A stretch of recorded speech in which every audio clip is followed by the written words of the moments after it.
तो work culture wise कौन सा कैसा है, आप थोड़ा बताना चाहोगे? किसका कंपनसेशन ज़्यादा होता है और लुक्रेटिव? मुझे पता है थोड़ा स्टार्टअप्स वगैरह का होता है, लोग डेटा स्ट्रक्चर्स पे अब ज़्यादा फोकस करने लग गए क्योंकि अवेयरनेस हो गया है, क्योंकि इतने सारे प्लेटफॉर्म्स, इतने सारे लोग डेटा स्ट्रक्चर सिखा रहे हैं, तो इतना अवेयरनेस हो गया डेटा स्ट्रक्चर्स पे, बट डेवलपमेंट पे शायद उतना अवेयरनेस नहीं हुआ है।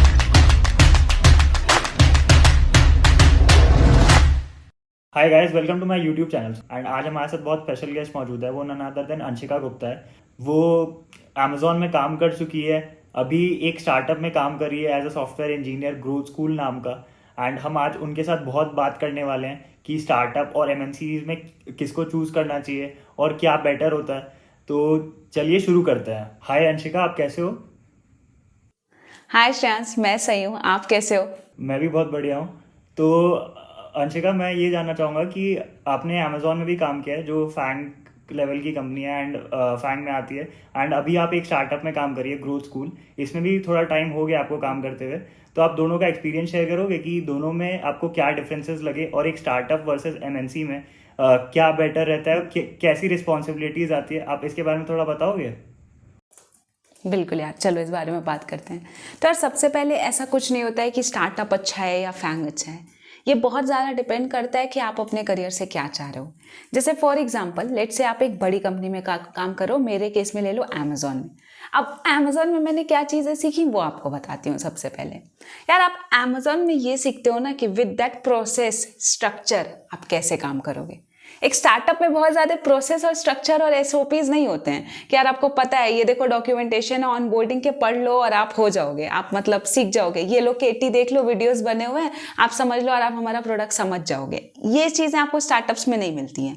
ऑन कॉन्ट्रेरी, आप जब बड़े कंपनीज ज्वाइन करते हो तो उनके पास हर चीज़ के सिस्टम एंड प्रोसेसेस होते हैं। लाइक ऑन बोर्डिंग के आप देखोगे डॉक्यूमेंटेशन लिख रखे गए हैं।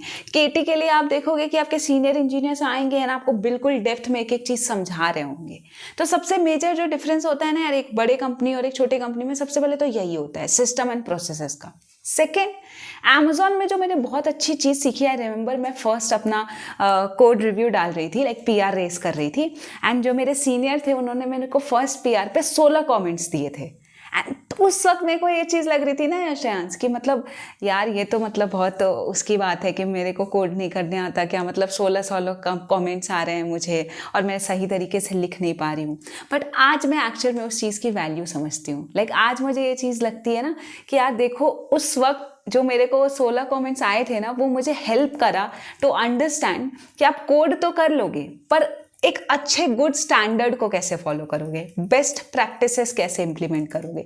एक बहुत छोटी सी चीज़ है कि आपने लिखा let v is equal to 10, let c is equal to 10, दोनों ही काम करने वाले हैं। लेकिन अब यहाँ पे बेस्ट प्रैक्टिस हो जाएगा यार कि आपके लिए v सही है c सही है। मतलब आप समझो, एक डमी एग्जाम्पल मैं यहाँ दे रही हूँ। तो ये जो बेस्ट प्रैक्टिसेस वाली चीज़ है ना यार, ये मैंने अमेजोन में बहुत ज़्यादा सीखा। जब मेरे अगल बगल इतने सीनियर इंजीनियर्स थे, इतने हाईली क्वालिफाइड, 5 साल 10 साल 15 साल से वो काम कर रहे हैं, उनके साथ जब काम करने को मौका मिला तो ये सारी चीज़ें मैंने भरपूर वहाँ पे सीखी। एंड और मैं इस चीज़ को जितना एम्फेसाइज कर लूँ कम नहीं है, पर अमेजोन की एक खुद की लीडरशिप प्रिंसिपल है कि आपको कस्टमर ऑब्सेस्ड रहना है। तो यार वहाँ पे मेरे को ये चीज़ समझ में आई ना कि बीइंग एन इंजीनियर मेरा काम सिर्फ ये नहीं है कि मैं एक कोड लिखूँ और मेरा काम डन। बीइंग एन इंजीनियर मेरा ये भी काम है कि मैं कोड लिखूं, टेस्ट करूं, अपने एंड कस्टमर से फीडबैक समझूं कि यार ये जो मैंने लिखा है, ये जो मैंने प्रोडक्ट बनाया है, ये प्रोडक्ट किसी काम का है भी कि नहीं, जो यूजर्स इसको यूज कर रहे हैं उनको कितना मजा आ रहा है। तो ये जो आपके अंदर मतलब अंडरस्टैंडिंग आती है ना कि आप एक प्रोडक्ट एंड टू एंड समझ पाते हो कि यार आप का काम सिर्फ ये नहीं कि आपने कोड लिख दिया, लॉन्च कर दिया, कह दिया मेरा काम डन, लेकिन ये काम कि यार आपका प्रोडक्ट जो इन कस्टमर यूज कर रहा है उसका क्या फीडबैक है, क्या उसके फीडबैक पे मैं चीज़ें इम्प्रूव कर पा रही हूँ, क्या उसके फीडबैक पे मेरी मेंटालिटी में कुछ चेंज हो रहा है जब मैं वो चीज़ एक्चुअली बना रही हूँ। ये सब कुछ बहुत छोटी छोटी न्यूएंसेस है, मैं कहूँगी, जो मैंने अमेजोन पे सीखी। एंड आज भी मैं इस चीज़ को इतना अप्रिशिएट करती हूँ ना, क्योंकि मैं जब आज स्टार्टअप में काम कर रही हूँ एंड मैं अगल बगल अपने इंजीनियर्स को देखती हूँ तो मैं ये माइंडसेट समझ पाती हूँ मेरे अंदर इनहेरेंट है, जो कि शायद बहुत ज़्यादा इंजीनियर्स के अंदर नहीं होते हैं, या सबके अंदर नहीं होते हैं, थोड़ा और प्रिसाइसली कह दो। एंड ये बहुत ज़्यादा आता है बेस्ड अपॉन आपका प्रीवियस एक्सपीरियंस क्या रहा है, आप किस कंपनी में काम कर रहे हो, इन चीज़ों पे। अब यार ये तो मैंने आपको लेट्स से अमेजोन का बताया। अब सिमिलरली आपको मैं स्टार्टअप के बेनिफिट्स बताती हूँ जिसमें मेरे को अभी बहुत मज़ा आ रहा है। जब आप बड़े कंपनीज में काम करते हो ना यार, तो आप ये नहीं एक्सपेक्ट कर सकते श्रेयांश कि कल को मेरे मैनेजर आए और बोले कि अंशिका तुमको ना ये पूरा प्रोडक्ट स्क्रैच से बनाना है। ये अपॉर्चुनिटीज़ बहुत कम वहाँ आते हैं। अब यार अमेजोन इतनी बड़ी कंपनी है, ऑलरेडी उसने अपना एक बड़ा प्रोडक्ट बना रखा है। मैं ये नहीं कह रही कि नए प्रोडक्ट्स नहीं आएंगे, नए प्रोडक्ट्स आएंगे, पर नए प्रोडक्ट से ज़्यादा ऐसे आपको अपॉर्चुनिटीज़ मिलेंगे कि जो पुराना प्रोडक्ट ऑलरेडी बन रखा है उसमें कुछ नए फीचर्स ले आओ, उनके बग फिक्सिंग करो, ये टिकट्स आ रहे हैं इनको सॉल्व करो। बड़े कंपनीज में ना ये इंक्रीमेंटल चेंजेस एज कंपेयर ज़्यादा होता है। अब जब मैं आज स्टार्टअप में काम करती हूँ तो मेरे को इस चीज़ में बहुत एक्साइटमेंट आती है कि यार मेरे प्रोडक्ट मैनेजर एक नई प्रोडक्ट लेकर आ रहे हैं, पीआरडी लिख रहे हैं, क्या मैं ये नए प्रोडक्ट बिल्ड कर सकती हूँ। एंड जब मेरे प्रोडक्ट जिसको मैंने स्क्रैच से बनाया है उसको जब 1000 लाख मिलियन यूज़र बाहर यूज़ करेंगे तो वो एक्साइटमेंट कितना मज़ेदार रहेगा। तो ये चीज़ मेरे को स्टार्टअप में बहुत मज़ा आता है। ये मेरे को बहुत मज़ा आता है यार कि मैं एक्चुअल में यहाँ समझती हूँ कि एक प्रोडक्ट क्यों बनाया जा रहा है। अमेजोन में मुझे ये नहीं समझ में आता था यार कि ये कहाँ से सोचा गया कि ये प्रोडक्ट बनाना चाहिए, पर आज मुझे स्टार्टअप में समझ में आता है कि वो पूरा थिंकिंग प्रोसेस क्या है। वो लूप कहाँ से शुरू हो रहा है कि ये प्रोडक्ट मुझे बनाना है, उसमें ये XYZ फीचर मुझे चाहिए, इस प्रोडक्ट से मुझे कितना रेवेन्यू मिला, कितना इम्पैक्ट मिला, कैसे ये बिजनेस को इफेक्ट कर रहा है, क्या ये प्रोडक्ट हमें फंडिंग में हेल्प कर सकता है। तो ये सब चीज़ें हैं ना, इसमें मुझे बहुत मज़ा आता है स्टार्टअप में काम करने में कि यार मैं इंजीनियरिंग वाला तो काम कर ही रही हूँ, एज वेल एज प्रोडक्ट और बिजनेस साइड भी थोड़ी थोड़ी चीज़ें समझ में आ रही होती हैं। तो यार ये ओवरऑल अगर आप देखोगे तो दोनों में अपने ही फ़ायदे हैं। स्टार्टअप के मैं और फ़ायदे बताऊंगी तो मैं कहूँगी यार फाउंडर के साथ डायरेक्ट बैठ के काम करना, जो बंदा लेट्स से इतनी बड़ी कंपनी रन कर रहा है उसके साथ मैं बैठ के काम कर रही हूँ, वो मेरे को आके फीडबैक दे रहे हैं कि अंशिका ये चीज़ इंप्रूव करना, यूज़र से ये फीडबैक आया, ये कर वो कर, तो उसका मज़ा अलग ही है। आपको नेटवर्क करने को मिल रहा है, आप देख रहे हो कि यार आपकी कंपनी में लोग आ रहे हैं, आप उनसे बात कर पा रहे हो, दूसरे डिपार्टमेंट की चीज़ों को समझ पा रहे हो। तो यार ओवरऑल तो मैं कहूँगी तो स्टार्टअप का आपको ऐसे बेनिफिट्स दिख जाएंगे, और ऑन द अदर हैंड अगर आप MNC लोगे तो उनके भी अपने बेनिफिट्स हैं। तो अब ये बहुत ज़्यादा आपके ऊपर डिपेंड करता है कि आप किस चीज़ के लिए ऑप्टिमाइज़ कर रहे हो, आपको अपने इस करियर फेस में क्या चाहिए, that's it. Rightly said. And इसमें जैसे आपने PR रिव्यूज़ बोला था कि आपके इतने सारे कमेंट्स आए थे, मेरे को भी याद है कि एक इंसिडेंट की मेरे भी कुछ 20-25 कमेंट्स आए थे फर्स्ट PR रिव्यू में। एंड उसके बाद मैंने भी एक पॉजिटिव वे में लिया था, एंड इसको पॉजिटिव वे में ही लेना चाहिए, तभी आप सीखोगे, तभी आपके कमेंट्स आने बंद हो जाएंगे और आप लोगों को कमेंट डालने लग जाओगे कि अच्छा, क्योंकि तभी आप सीख पाओगे। अगर आप पॉजिटिव नहीं लोगे इसको तो नहीं सीख पाओगे। राइट। And right. ये सब चीज़ जैसे अभी ये आपने काम किया है एक MNC में और अब एक स्टार्टअप में काम करो, तो आपको ये डिफरेंस पता लग रहा है। अगर एक बच्चा आता है एंड उसको स्टार्टअप ही ज्वाइन करना है, शुरू से स्टार्टअप ज्वाइन करना है, तो उसके लिए डिफिकल्टीज आएंगी क्या? नहीं, डिफिकल्टीज नहीं आएंगी। देखो स्टार्टअप का सबसे बड़ा बेनिफिट क्या है, लर्निंग का बहुत तेज़ होगी। जो चीज़ लेट्स से अमेजोन में मैं शायद 2 महीने में करती, यहाँ पे मुझसे एक्सपेक्टेशन होगा कि वो सेम चीज़ क्या मैं 2 हफ्ते में कर सकती हूँ। एक रफ एस्टिमेट बता रही हूँ गाइस, ऐसे परेशान मत होना कि 2 महीने से 2 हफ्ते में कैसे आओगे, 3-4 हफ्ते ले लो या 1 महीने ले लो। तो सबसे बेनिफिट जो सबसे बड़ी होगी वो लर्निंग का बहुत तेज़ हो जाएगी।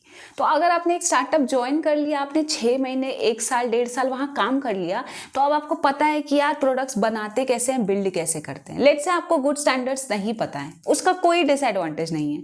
आप यहाँ से बड़े कंपनी में स्विच करना, वहाँ पे आपके पास एक ऑलरेडी एडवांटेज है कि आपको पता है चीज़ें बनाते कैसे हैं, बस आपको सामने वाला सीनियर ये बताएगा कि यार तुमने बनाया तो सही है, बट अगर ये चीज़ फॉलो करते ना तो इससे ये और बेनिफिट्स आ सकते थे, तो वो आप वहाँ सीख जाओगे। ऐसा कोई डिसएडवांटेज नहीं है अगर आप डायरेक्ट स्टार्टअप ज्वाइन करो। इनफैक्ट ज्वाइन कर रहे हो तो एडवांटेज ही ऐसे आप देखोगे कि आपकी लर्निंग कर्व तेज होगी ना, बहुत सारी चीज़ें सीख जाओगे। स्टार्टअप में बोले तो स्टार्टअप में जो चीज़ें होती है जैसे फास्ट पेस में करना होता है, जैसे आपने बताया अभी फास्ट पेस में करने के लिए क्या हम ऑप्टिमाइज वे में नहीं करते इसको? क्योंकि MNC में अगर 2 महीने लगते हैं, स्टार्टअप में मान लेते हैं 2 वीक लगते हैं, तो ये जल्दी कैसे होता है, या हम ऑप्टिमाइजेशन मिस कर रहे हैं क्या हम? आपने बहुत अच्छा क्वेश्चन पूछा कि वहाँ 2 महीने कैसे होता है, यहाँ 2 हफ्ते में कैसे होता है। चलो 2 हफ्ते में पहले नहीं होता है, गलत मैंने बोल दिया, लेट्स से 1 महीना यहाँ ले लेते हैं। तो 2-3 चीज़ें मैं आपको एक्सप्लेन करती हूँ। सबसे पहली चीज़, एक माइंडसेट स्विच बताती हूँ। जब मैं अमेज़ॉन में काम करती थी ना, एंड फ्राइडे को अगर लेट से मेरे मैनेजर मुझसे कुछ कह रहे हैं, तो हमारे पास एक सिंपल सी चीज़ रहती थी कहने के लिए कि जो भी नाम ले लो, सर मैम जो भी है, मेरे पास अभी बैंडविड्थ नहीं है, मेरे पास ऑलरेडी ये टास्क अलॉटेड है, ये वाला टास्क कंप्लीट करके फिर मैं ये वाला टास्क पिक कर सकती हूँ, तो अभी मेरे पास बैंडविड्थ नहीं है, ये चीज़ मैं इसके बाद करूँगी। ठीक है, सेम प्रोजेक्ट अगर मेरे को आके फ्राइडे को मेरा मैनेजर अभी स्टार्टअप में कहेंगे ना, तो ये कॉन्सेप्ट नहीं है मेरे पास कि मेरे पास बैंडविड्थ नहीं है। मैं ये नहीं कह रही कि स्टार्टअप में ये कॉन्सेप्ट नहीं होता, मैं ये कह रही हूँ कि मेरे स्टार्टअप में अभी हमारी इतनी लीन टीम है, हम 5 से 6 बंदे पूरी टेक टीम संभाल रहे हैं। आप इतना ओनरशिप खुद समझते हो ना, जब आप देख पाते हो कि यार आपके एक प्रोडक्ट के वजह से बिजनेस ऐसे ग्रो कर रहा है, तो वो किक ही अलग होती है, वो ओनरशिप ही आपकी अलग होती है। तो इन दैट सिनेरियोस आप ऐसे कहने की जगह कि मेरे पास बैंडविड्थ नहीं है, आप जनरली क्या करते हो, खुद को पुश कर देते हो कि यार कोई बात नहीं, मैं सैटरडे संडे को काम कर लूंगा। मैं ये नहीं कह रही कि अब आपको आके मैनेजर जबरदस्ती काम करा रहे हैं, it's just because of your mindset and your ownership, शायद आप वो चीज़ पिक कर लेते हो। एंड ये just because of the difference in work culture. कैसे आप ऐसे समझो, आप अमेजोन में हो तो आज के टाइम पे आपको नहीं पता चल रहा ना कि यार अमेजोन कितना प्रॉफिट बना रहा है, कितना रेवेन्यू जनरेट कर रहा है, आपके इस प्रोडक्ट से कितना रेवेन्यू हुआ, कितना प्रॉफिट हुआ। बट हमारे कंपनी में लेट से हमारे फाउंडर आ रहे हैं ना, हमको बता रहे हैं कि यार हमारे कंपनी का इतना रेवेन्यू है, हमें बिट्टा पॉजिटिव है, निगेटिव है, इतना प्रॉफिट किया, इतना सेल्स पे खर्च कर रहे हैं, तो हमें बहुत ट्रांसपेरेंसी है ओवरऑल कि क्या चीज़ें हो रही हैं। तो इस वजह से भी वो एक ओनरशिप आता है, वो एक सेंस ऑफ बिलोंगिंगनेस आती है कि यार हमें ये चीज़ करनी है, कोई बात नहीं, हम थोड़ा खुद को पुश कर देंगे। सबसे पहला डिफरेंस ये है। सेकेंड डिफरेंस, जब आप बड़े कंपनीज में रहते हो ना, तो हर चीज़ का एक स्ट्रक्चर होता है, जो मैंने आपको पहले बताया था।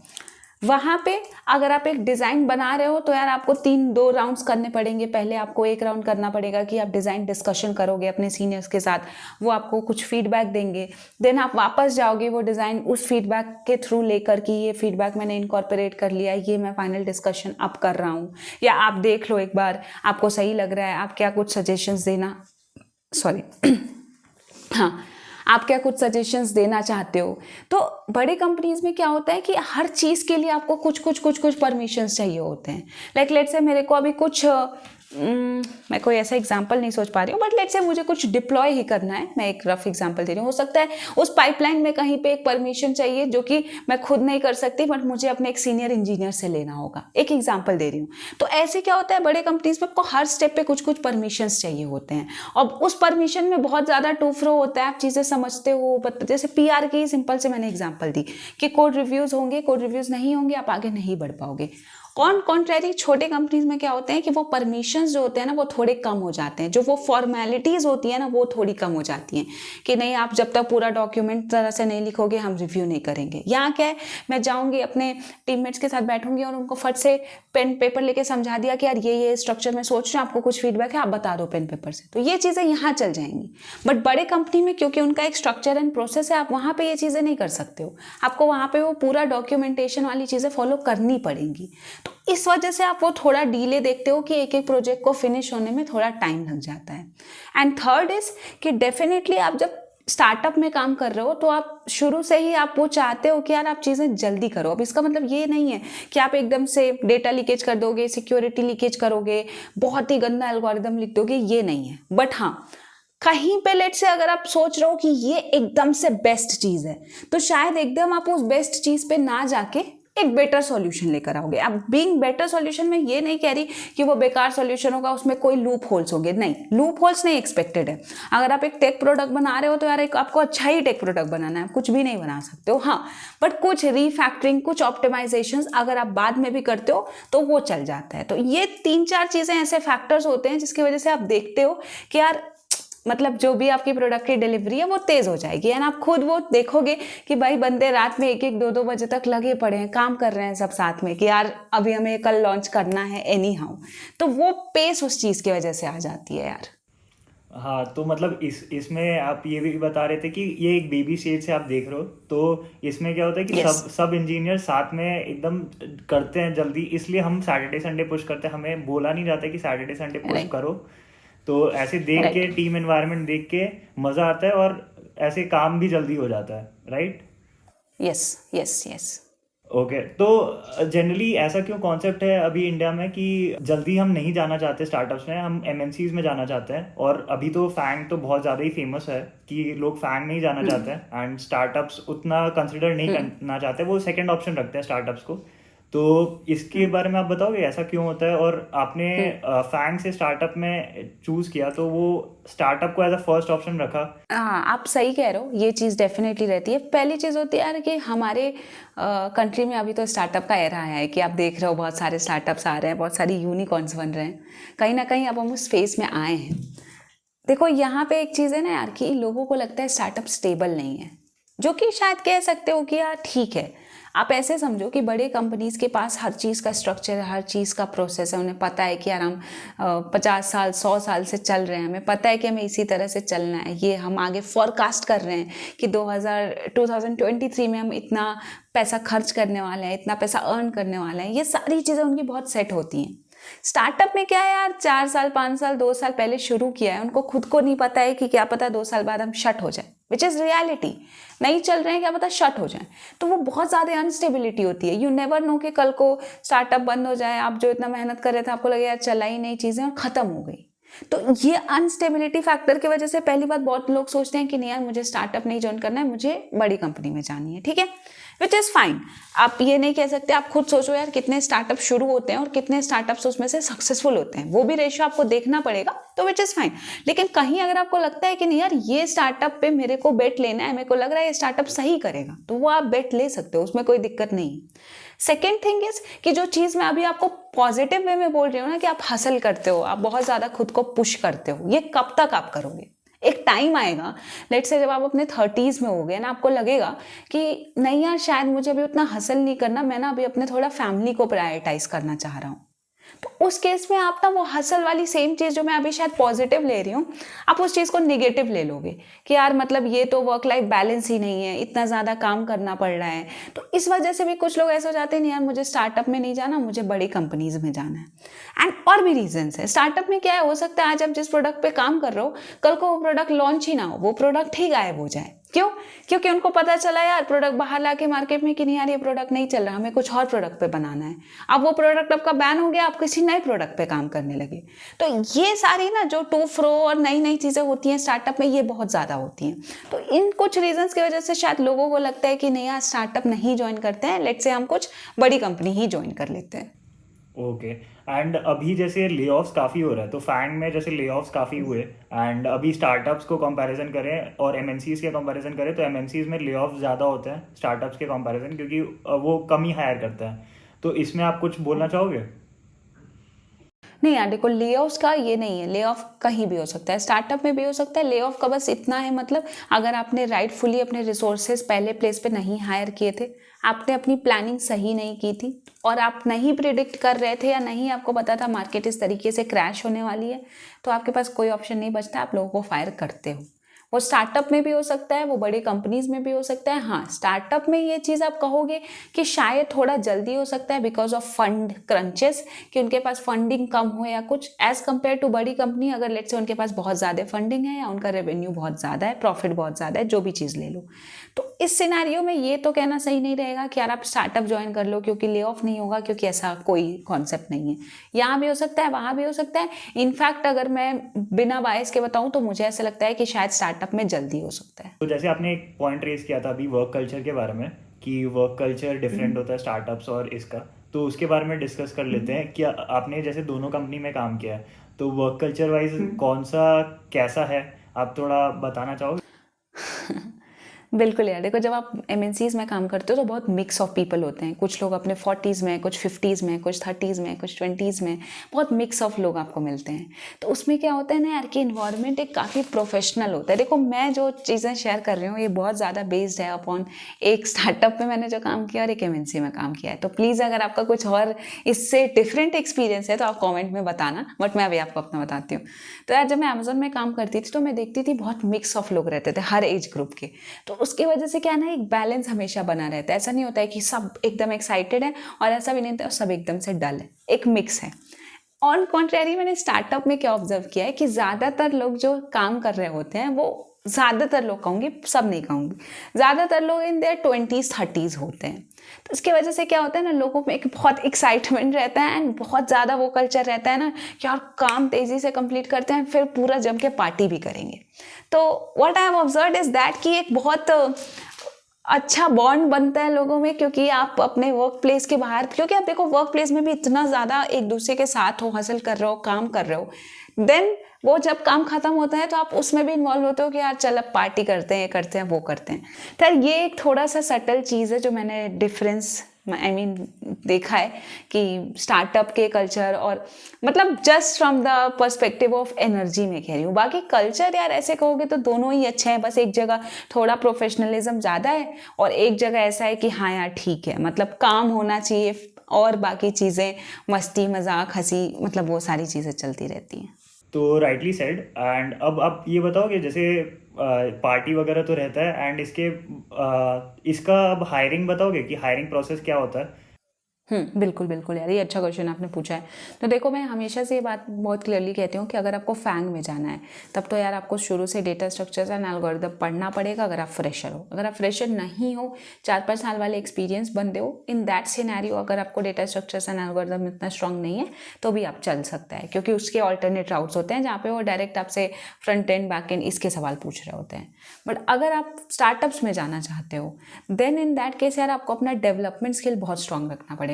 शायद आपका डेटा स्ट्रक्चर्स एल्गोरिथम उतना स्ट्रांग ना हो, बट आपके प्रोजेक्ट्स बहुत अच्छे होने चाहिए। आप कोई एक डोमेन पिक कर लो, कोई एक फील्ड पिक कर लो, या मैं फ्रंट एंड पढ़ूंगा या बैक एंड पढ़ूंगा, हो सकता है फ्लटर पढ़ो, कोटलिन पढ़ो, बट जो भी पढ़ो मेक श्योर करो कि आपका डेवलपमेंट स्किल यहाँ पे स्ट्रांग हो एंड आपने उतने अच्छे प्रोजेक्ट्स बना रखे हो अपने कोर स्किल के बेसिस पे।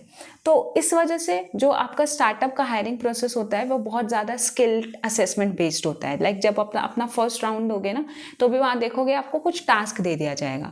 एक सिंपल सा टास्क बताती हूँ, एक वेबसाइट दे देंगे और बोल देंगे कि इसमें आप फिल्टरिंग फीचर ला दो या सॉर्टिंग फीचर ला दो या बैकएंड का ये एपीआई बना दो। तो इस तरह के टास्क आपको मिलते हैं जब आप स्टार्टअप्स में जा रहे होते हो। एंड देन आप जो सब्सिक्वेंट इंटरव्यू राउंड्स देखते हो उसमें भी बहुत ज़्यादा वो आपके डेवलपमेंट पे फोकस कर रहे होते हो सकता है एक राउंड में आपसे वो डेटा स्ट्रक्चर्स एल्गोरिथम भी पूछ लेंगे।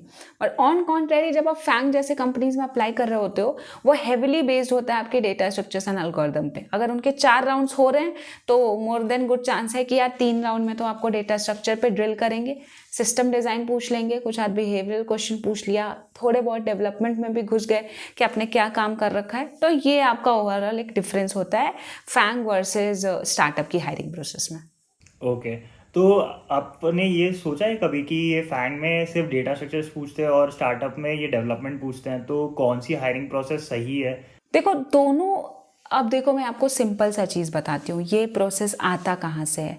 जो फैंग वाली कंपनीज होती है ना वो डेटा स्ट्रक्चर्स एल्गोरिथम आपसे ये पूछ के देखती हैं बस कि आपके प्रॉब्लम सॉल्विंग स्किल्स कितनी अच्छी हैं, आप लॉजिकली कितने अच्छे किसी प्रॉब्लम को ग्रास्प कर सकते हो और सॉल्यूशन दे सकते हो। क्यों?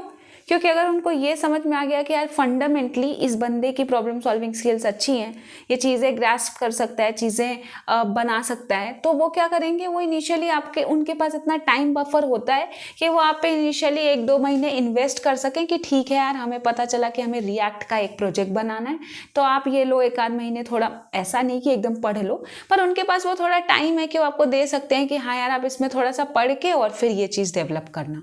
तो इस वजह से वो बहुत ज़्यादा ऑप्टिमाइज नहीं करते हैं कि नहीं हमें रिएक्ट चाहिए तो आपको रिएक्ट आना चाहिए। ऑन कॉन्ट्रेरी स्टार्टअप के साथ क्या है यार कि डेटा स्ट्रक्चर आपको ना आए चलेगा, बट मेरा अगर रिएक्ट का प्रोजेक्ट है तो आपको रिएक्ट आता है, क्योंकि वो ये चाहेंगे कि फर्स्ट डे से बंदा जब आए ना तो उसका आरओआई आए। लाइक उसको जो भी प्रोजेक्ट पे काम करना है वो ये ना कहे आके कि यार मैं अभी आधे महीने सीखूंगा उसको या 1 महीने सीखूंगा फिर बनाऊंगा। तो इस वजह से आप ये स्ट्रक्चर में डिफरेंस देख रहे होते हो। अब इसमें सही गलत वाली एक्चुअल में चीज़ नहीं है, ये बहुत ज़्यादा मैं हमेशा कहती हूँ ऐसा है कि जब आप आईआईटी की प्रिपरेशन कर रहे थे तो एक्चुअल में तो आपको फिजिक्स मैथ्स केमिस्ट्री पढ़ाई जाती थी, बट जैसे ही आप वो क्लियर कर लेते थे देन आप फिजिक्स मैथ्स केमिस्ट्री नहीं आप देखते थे, आप अपना स्ट्रीम चूज करते हो कि मैं कंप्यूटर साइंस में कोडिंग करूंगा या इलेक्ट्रिकल पढ़ूंगा या मैकेनिकल पढ़ूंगा। बट वो फिजिक्स मैथ्स केमिस्ट्री क्या होता है, एक अच्छा फिल्टरिंग मैकेनिज्म होता है, इस वजह से वो आईआईटी के एग्जाम के लिए वो फिल्टरिंग मैकेनिज्म लगा रखी है। सेम इज व्हाट आज के टाइम पे आप फैंग कंपनीज को देख रहे हो कि डेटा स्ट्रक्चर्स एंड एल्गोरिथम का वो फिल्टरिंग मैकेनिज्म लगाते हैं कि यार अगर बंदा ये कर पा रहा है ना तो इसके डेवलपमेंट स्किल्स में इसको सिखा दूंगा, मैं इसको प्रिपेयर करा दूंगा, तो वो ऑब्जेक्टिव है। अब समहाउ उस प्रोसेस में मुझे एक दिक्कत लगती है कि इसमें क्या होता है, कई बार बच्चे डेटा स्ट्रक्चर तो बहुत अच्छा कर लेते हैं बट देन डेवलपमेंट बिल्कुल करते ही नहीं। और समहाउ इस प्रोसेस में बस मुझे एक दिक्कत लगती है ना कि आप लेट से फैंग में जा भी रहे हो, आपने डेटा स्ट्रक्चर से एल्गोरिथम बहुत ज़्यादा पढ़ लिया एंड आपने डेवलपमेंट करा ही नहीं, तो क्या होता है आपके लिए कंपनी क्रैक करना इजी हो जाता है बट देन कंपनी में सर्वाइव करना बहुत डिफिकल्ट हो जाता है। तो इसलिए मैं हमेशा ये चीज़ कहती हूँ यार कि डेटा स्ट्रक्चर्स करना है करो, पर थोड़ा सा ध्यान अपने डेवलपमेंट स्किल के ऊपर भी दो, थोड़े अच्छे प्रोजेक्ट्स बनाओ जिसकी वजह से आपका वो जो कोर स्किल सेट है ना वो भी नर्चर होता रहे। ओके, ये बहुत ज़्यादा अच्छा पॉइंट कहा है आपने कि कंपनी क्रैक तो कर लेते हैं लेकिन कंपनी सस्टेन नहीं कर पाता है। मैंने बहुत देखा है एग्जांपल्स। एंड ज़रूरी होता है आप सर्वाइव करो कंपनी में, एंड सर्वाइवल बहुत ज़्यादा ज़रूरी होता है। एंड लोग डेटा स्ट्रक्चर्स पे अब ज़्यादा फोकस करने लग गए क्योंकि अवेयरनेस हो गया है, क्योंकि इतने सारे प्लेटफॉर्म्स, इतने सारे लोग डेटा स्ट्रक्चर सिखा रहे हैं, तो इतना अवेयरनेस हो गया डेटा स्ट्रक्चर्स पे, बट डेवलपमेंट पे शायद उतना अवेयरनेस नहीं हुआ है। तो लोग डेवलपमेंट को स्किप कर जाते हैं, वो सोचते हैं कि कितना ही सब कुछ करेंगे। तो ये एक चीज़ होती है, तो आपको दोनों पे ही शायद फोकस करना होता है। और आप ये भी नहीं कर सकते एक टाइम पे कि एकदम इक्वल फोकस करो, क्योंकि यार अगर टाइम ज़्यादा है, जैसे आप फर्स्ट ईयर सेकेंड ईयर में हो तो कर सकते हो यार, आपके पास बहुत टाइम है, आप कर सकते हो। लेकिन अगर समहाउ कहीं ना कहीं अपने माइंड बना लिया है कि नहीं यार मुझे फैंग में जाना है, तो फिर आपका प्रायोरिटी P0 डेटा स्ट्रक्चर होनी चाहिए, but at the same time development भी करो, ये मेरा कहना है। Got it. एंड जैसे अब हमने बहुत कुछ बात कर लिया है स्टार्टअप और एमएनसीज के बारे में, तो अब हम मेन पॉइंट पे आ जाते हैं, कंपेंसेशन। किसका कंपेंसेशन ज़्यादा होता है और लुक्रेटिव? मुझे पता है थोड़ा स्टार्टअप्स वगैरह का होता है। या देखो, पहले ऐसा होता था, लोग कहते थे फैंग बहुत ज़्यादा पे करती है, फैंग से ज़्यादा तो कोई पे ही नहीं करता है। अब वैसा नहीं है, अब आपको वहाँ बाहर इतने स्टार्टअप्स मिलेंगे ना जो आपको फैंग के बराबर या फैंग से ज़्यादा भी पे कर सकते हैं, ये एक्चुअल रियलिटी है। तो अभी वो चीज़ थोड़ी कम हो गई है। बस एक डिफरेंस जो मैं आपको बताऊंगी, आप जब स्टार्टअप ज्वाइन करोगे तो वहाँ पे आप इस चीज़ को देख सकते हो कि आपका बेस पे कितना है, आपको ईसॉप्स जो वो बोल रहे हैं, जो अभी एक्चुअली ऑन पेपर है, जब तक कंपनी की IPO नहीं होती तब तक तो उसका कोई वैल्यू नहीं है। या कंपनी ऐसा कह दे कि हाँ मैं, आप जब चाहो तो ईसॉप सेल करके कैश एग्जिट ले सकते हो, तो वह भी अलग बात है।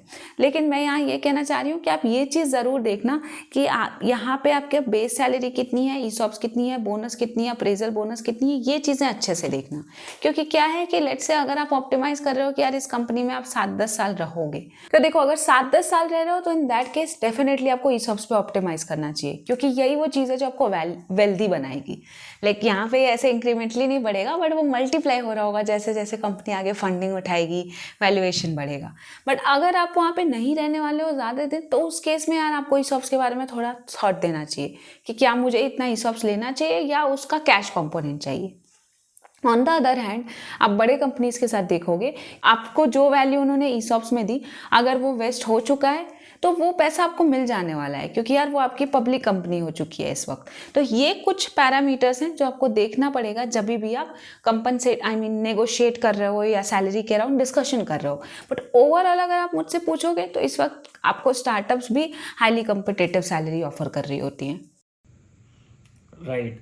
एंड जैसे स्टार्टअप्स में भी ऐसा ही होगा, राइट, कि जो बड़ी कंपनीज है उसमें जैसे सॉफ्टवेयर इंजीनियर के लिए हमारा इतना ही बैंड है तो हम इतना ही सैलरी देंगे। स्टार्टअप्स में ऐसा तो नहीं होगा कि उनका भी एक बैंड होगा, राइट? या एग्जैक्टली, कंपनीज के बैंड होते हैं, बट आपके सैलरी बहुत ज़्यादा इस पर भी डिपेंड करता है कि आपकी करेंट सैलरी कितनी है।